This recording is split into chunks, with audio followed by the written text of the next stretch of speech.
Hai guys, welcome to Teguh Story Channel. Apa kabar sahabat onlineku? Semoga sehat dan bahagia selalu, serta selalu dalam lindungan Allah. Di video ini, kita akan membahas sebuah kasus. Seorang perempuan cantik dan bertalenta harus mengalami peristiwa naas yang terjadi pada tahun 2013. Bagaimana kisahnya? Simak video ini sampai habis sahabat onlineku.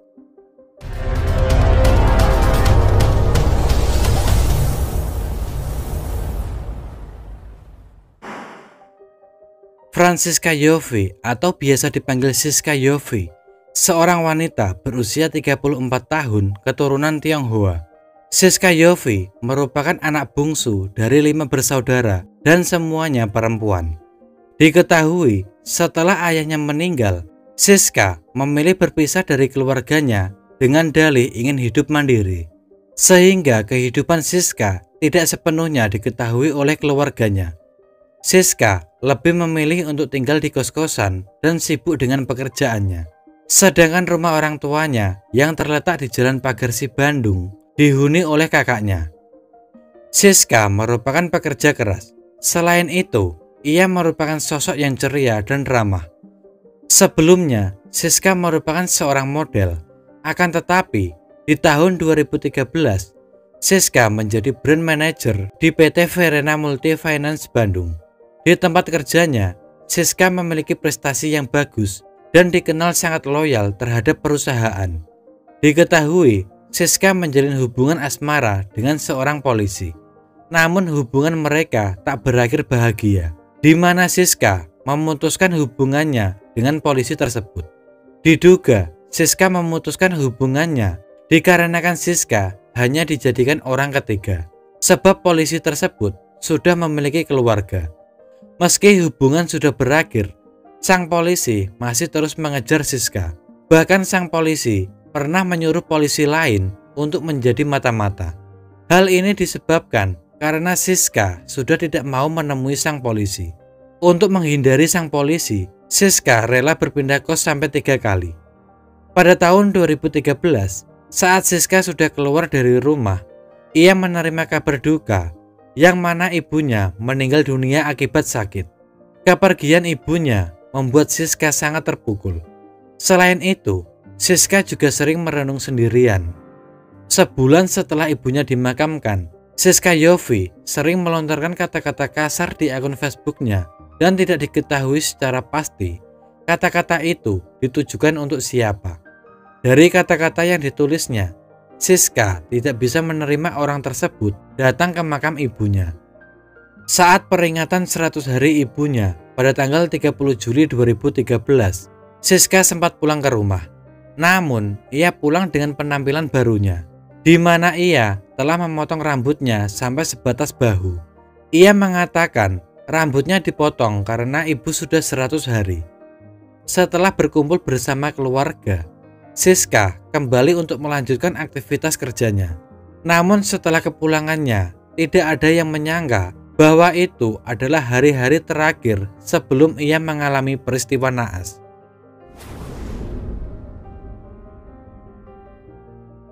Agustus 2013, Wawan alias Awin berusia 39 tahun mengajak keponakannya bernama Ade Ismayadi alias Saiful berusia 24 tahun untuk mencari dana sumbangan untuk kegiatan 17 Agustus. Wawan dikenal sebagai preman kampung. Ia kerap meresahkan karena sering mabuk. Selain itu, Wawan juga pernah berurusan dengan polisi terkait aksi penjambretan. Sedangkan Ade dikenal sebagai tukang rongsokan. Ade juga merupakan remaja masjid. Selain itu, ia dikenal orang baik karena sering membantu orang di lingkungan sekitar. Bahkan Ade dipercaya oleh tetangga untuk menagih uang koperasi. Pada tanggal 5 Agustus, ketika Ade sedang berbuka puasa di masjid, Wawan datang dan mengajak Ade untuk mencari dana sumbangan. Di luar masjid, Wawan mengatakan mereka akan melakukan penjambretan. Ade yang awalnya takut dan menolak, terus dipaksa oleh Wawan. Wawan juga menyuruh Ade untuk memakai motor satrianya dan Ade yang menyetir motornya. Selepas maghrib, mereka pergi dan berhenti di pos kamling RW 3 Sukamulya. Wawan lantas mengeluarkan minuman dan menyuruh Ade untuk menenggahnya. Tanpa diketahui Ade, minuman itu telah dicampur pil mercy. Di sisi lain, Siska Yofi yang baru keluar dari kantornya merasa jika dirinya dibuntuti oleh 2 orang. Mengetahui hal itu, Siska lantas menelpon seorang temannya di kantor. Beberapa saat kemudian, ketika temannya ingin mengecek kembali, ponsel Siska sudah tidak bisa dihubungi. Hingga sampailah di depan rumahnya, Siska mengalami peristiwa naas. Sekitar pukul 18.30, saat Siska membuka pintu gerbang kos untuk memasukkan mobilnya, saat itu juga Wawan dan Ade menghampiri Siska. Dan Wawan pun turun dari motor, berlari ke arah mobil Siska dan mengambil HP serta tas milik Siska. Mendapati hal itu, Siska mencoba untuk melawan. Ia mengejar dan berhasil mengunci leher Wawan tepat ketika motor baru akan melaju. Ade yang panik segera menarik gas motornya. Sedangkan Wawan di belakang berusaha menjatuhkan Siska dengan cara menyikutnya. Akan tetapi, Wawan tidak berhasil melepaskan dirinya, sehingga terjadilah perlawanan di atas motor yang terus melaju. Selanjutnya, Wawan mengeluarkan golok yang sudah ia persiapkan sebelumnya. Tanpa ragu, Wawan mengayunkan golok itu berkali-kali ke arah Siska, tanpa melihat bagian tubuh mana yang terkena. Wawan hanya mengetahui Siska sempat berteriak, hingga akhirnya Siska terjatuh. Tanpa disadari, rambut Siska masuk ke dalam gir motor dan kemudian tersangkut. Siska pun terseret lebih dari 800 meter. Seorang saksi yang melihat mengira yang terseret itu adalah sebuah boneka.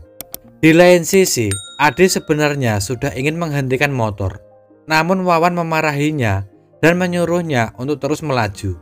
Hingga akhirnya motor yang dikendarai mereka pun mogok. Wawan lantas turun dari motor, dan disitulah Wawan mengetahui jika rambut Siska masuk ke gir motor. Wawan kemudian memutus rambut Siska menggunakan golok. Setelah itu, mereka kembali menaiki motor dan melarikan diri. Saat ditemukan warga, Siska sudah tidak bernyawa dan wajahnya tidak bisa dikenali.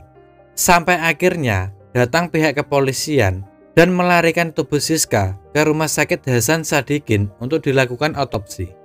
Dari hasil otopsi, terdapat banyak luka di tubuh Siska. Di antaranya, luka di dahi sepanjang 8 cm, 3 luka terbuka melintang di kepala bagian belakang kiri, luka di leher dan wajah, luka memanjang di tubuh depan dan belakang akibat terseret, sebagian rambut yang terkoyak gir motor dengan bagian lain terpotong rata. Setelah diotopsi, Siska kemudian dimakamkan di dekat makam ibunya di pemakaman Kristen Pandu. Upacara pemakaman dihadiri lebih dari 100 orang, termasuk 4 kakak Siska, keluarga besar, kerabat, pemilik kos, serta teman-temannya. Di lain sisi, kakek Ade yang melihat Ade hanya diam dan tidak makan selama 3 hari. Ia terlihat cemas dan terkadang mondar-mandir tidak jelas. Melihat hal itu, sang kakek mencoba menanyai Ade apa yang sebenarnya terjadi. Pada akhirnya, Ade pun menceritakan apa yang sebenarnya terjadi kepada kakeknya. Ia menceritakan kejadian yang dilakukannya bersama dengan pamannya Wawan. Selain itu, ia juga merasa terus diikuti oleh arwah Siska.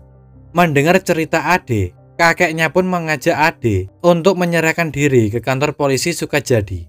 Selain Ade, Wawan juga merasakan hal yang sama. Wawan juga merasa terus diikuti oleh sosok Siska. Karena hal itu, hasil jambretan berupa ponsel dan 3 buah kartu ATM ia buang di daerah Saguling. Meskipun begitu, Wawan tidak menyerahkan diri. Pada 11 Agustus, Wawan berhasil dibekuk polisi yang saat itu bersembunyi di daerah Sukanagara, Cianjur. Dalam pemeriksaan, pelaku mengaku jika itu murni penjambretan dan tidak ada niat untuk sampai menghilangkan nyawa. Namun keluarga bersikeras menduga bahwa itu hanyalah alibi saja. Mereka mendesak Wawan siapa dalang dibalik ini semua. Kecurigaan itu terjadi lantaran sebelum peristiwa naas yang menimpa Siska, Siska kerap melontarkan kata-kata kasar di akun Facebooknya. Seolah-olah terjadi perselisihan antara Siska dengan seseorang. Hingga akhirnya sang polisi yang pernah dekat dengan Siska juga diperiksa. Dengan dibuangnya ponsel milik Siska, menambah kecurigaan besar pihak keluarga. Mereka menganggap di ponsel tersebut terdapat fakta-fakta yang sebenarnya.